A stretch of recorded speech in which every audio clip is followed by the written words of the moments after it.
कई बार मन बहुत विचलित हो जाता है और उसको शांत करने का कोई उपाय हमें नहीं मिल पाता है, जिसके कारण हमारे लिए कई और समस्याएं भी उत्पन्न होने लगती हैं। तो इसका एक बेहतर उपाय है साधना करना। इससे मन विचलित होना कम कर देता है। ध्यान का सीधा सीधा संबंध मन से है।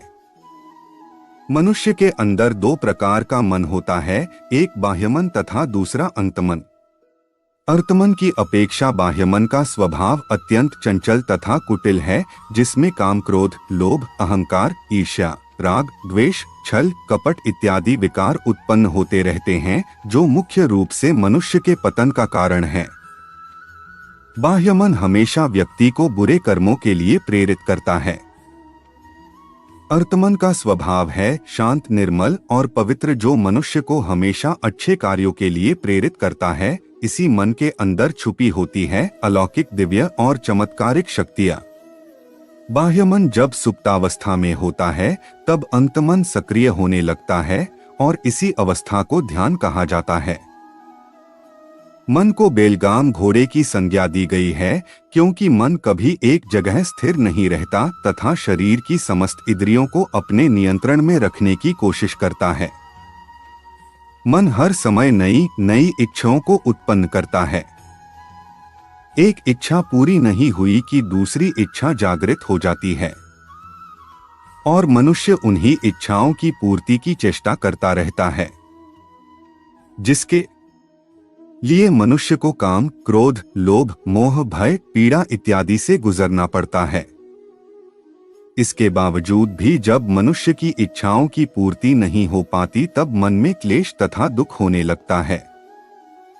यदि मन को किसी तरह अपने वश में कर एकाग्रचित कर लिया जाए तब मनुष्य की आत्मोन्नति होने लगती है तथा समस्त प्रकार के विषय विकारों से ऊपर उठने लगता है और अंतमन में छुपे हुए ऊर्जा के भंडार को जागृत कर अलौकिक सिद्धियों का स्वामी बन सकता है। मन को करे वश में मन को नियंत्रित करना थोड़ा कठिन है, परंतु कुछ प्रयासों के बाद मन पर पूर्ण रूप से नियंत्रण प्राप्त किया जा सकता है। मन को साधने के लिए शास्त्रों में अनेकों प्रकार के उपाय हैं, जिसमें से सबसे आसान तरीका है ध्यान साधना। ध्यान के माध्यम से कुछ ही दिनों या महीनों के प्रयास से साधक अपने मन पर पूरी तरह नियंत्रण रखने में समर्थ हो सकता है, क्योंकि शास्त्रों में ध्यान को मन की चाबी कहा गया है।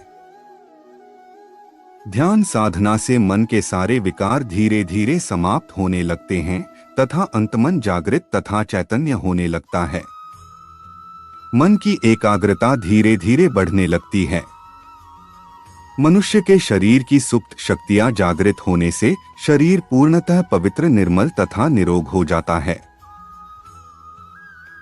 ध्यान साधना सर्वप्रथम साधक ब्रह्म मुहूर्त में उठकर स्नान आदि क्रियाओं से निवृत्त होकर अपने पूजा स्थान अथवा किसी निर्जन स्थान में पद्मासन, सिद्धासन में बैठकर ध्यान लगाने का प्रयास करें। ध्यान लगाते समय अपने सबसे पहले अपने आज्ञा चक्र पर ध्यान केंद्रित करें तथा शरीर को अपने वश में रखने का प्रयास करें। बिल्कुल शांत, निश्चल और स्थिर रहें। सिर को हिलाना, डूलना, खुजलाना इत्यादि न करें तथा नियम पूर्वक ध्यान लगाने का प्रयास करें। संसार के लोगों की आशा न किया करना।